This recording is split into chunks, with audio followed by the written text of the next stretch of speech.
अच्छा प्यार मोहब्बत तो छोड़िए, हम लोग तो हास्य कभी हम लोग को कोई सीरियस नहीं लेता। हम लोग शादी बहुत मुश्किल में होती है और हमारे तमाम रिश्ते तो इसलिए लटक गए कि हम हास्य कभी। एक रिश्ता हमारे यहाँ आया तो लड़की की माँ ने हमारी माँ से पूछा लड़का क्या करता है। हमारी माँ ने कहा कवि है।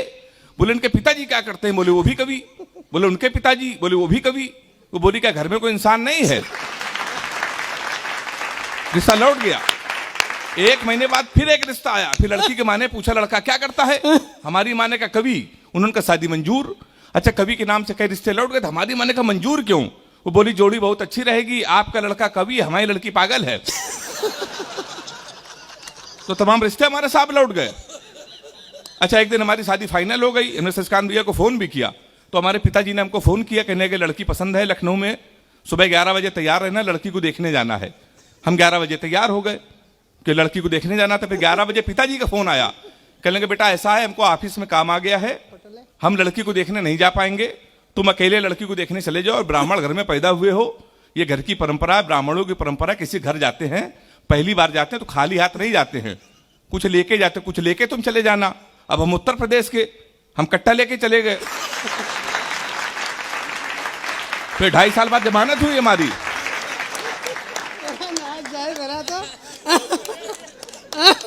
तो जमानत के बाद भी हमारे रिश्ते आए। लड़की के पिताजी इस बार आ गए, कहले कि तुमसे 2-3 क्वेश्चन पूछेंगे, लड़कों का आज का इंटरव्यू ले जाता। हमने कहा पूछिए। कहले कि तुम पढ़े लिखे कितना हो। हमने कहा अंग्रेजी से मैं क्या है, कानपुर में अंग्रेजी का मैं टीचर हूं। बोले अंग्रेजी बोल लेते हो। मैंने कहा बोल लेता हूं।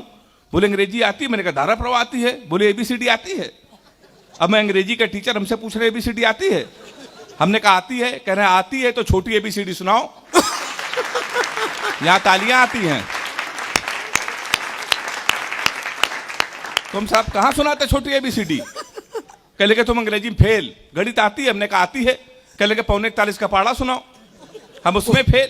कहने लगे आखिरी क्वेश्चन पूछना, बता दिया तो फाइनली परमानेंट कैंसिल। हमने कहा पूछिए। कहने लगे हिंदुस्तान में सबसे बड़ा कांड क्या हुआ। हमने कहा जलियांवाला बाग। बोले वेरी गुड, ये कब हुआ था। हमने कहा 1919 में। बोले इसमें हुआ क्या था। हमने कहा अंग्रेजों ने हमारे कई हजार आदमियों को मार दिया था। हमसे कहने लगे सबके नाम और पते बताओ। तो हमारी वो शादी भी कैंसिल।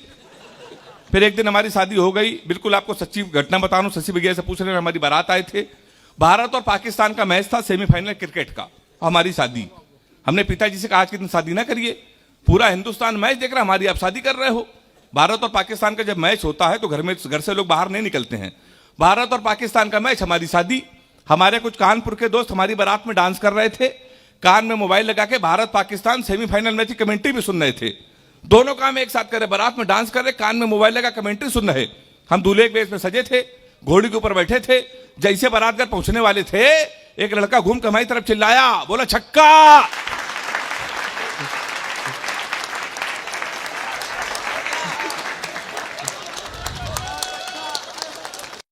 हम डर गए साहब। हमने कहा कहां छक्का। कहने लगा विराट कोहली ने मारा है।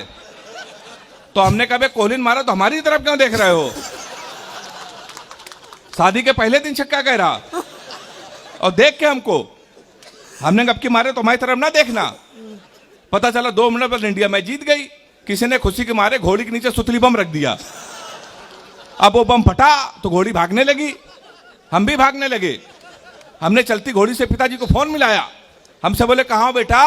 हमने कहा पिताजी भाग रहे हैं। बोले किसके साथ। भाई वाह, ताली तो ऐसे बजा रहे जिसमें बारात आए थे। हमने कहा घोड़ी के साथ। बोले बे शर्म नहीं आती, भागना तो किसी लड़की के साथ भाग जाते। हमने कहा पिताजी वो बहक गई थी। कहने लगे आज घोड़ी बहकी है, कल को गधी बहक गई तो उसके साथ भाग जाओगे। उन्होंने भाई साहब मोबाइल बंद कर लिया। 1 हफ्ते लगातार हम भागते रहे। जब हमको होश आया तो हमने अपने आप को जंगल में पाया। वहां 4-5 आदमी खड़े थे। हमने कहा कानपुर का पता बता दो ना, बीबी को विदा कराना है। तुरंत के देखो ऐसा है, हमारे यहाँ रामलीला का पाठ चल रहा है, ये राम है, ये लक्ष्मण है, सूप नखा का रोल जिसे करना था नहीं आया, तुम सूप नखा का रोल कर लो। हमने कहा इसमें क्या करना पड़ेगा। बोला नाक कटवानी पड़ेगी। हमने कहा वो तो कट चुकी है। हमने उनकी बात मान ली। रात भर सूप नखा का रोल किया।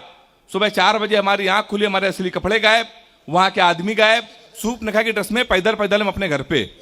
हमारे पिताजी सज्जे के ऊपर खड़े थे। हमने कहा पिताजी पहचाना। उन्होंने हमारी माँ से कहा इसको कटोरा आटा दे दो। हमारे पिताजी नहीं पहचान पाए। हमने कहा आपके पुत्र हैं, बोले बेवकूफ मत बनाओ, हमारे 2 ही पुत्र, एक इंजीनियर है, नाक कटवा के घोड़ी के साथ भाग गया है। हम ससुराल गए तो हमारे साले ने भगा दिया। हमारे घर के सामने पुलिस थाना, पुलिस को हमारी जरूरत कब पड़ जाए इसलिए हमने घर थाने के सामने ले लिया। तो हम थाने गए तो एसपी साहब बैठे थे। हमने कहा हमारे साले खिलाफ FIR लिख लीजिए।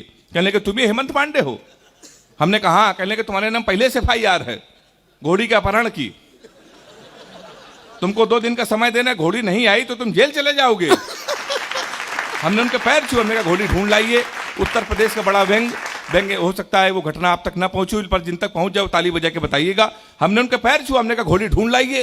कहने का पुलिस का काम है घोड़ी ढूंढना। हमने कहा ढूंढ लाइए। कहने पुलिस के इतने बड़े अधिकारी घोड़ी ढूंढ लाए। हमने कहा एसपी साहब भैंस तो आप ढूंढ लाए थे। वाह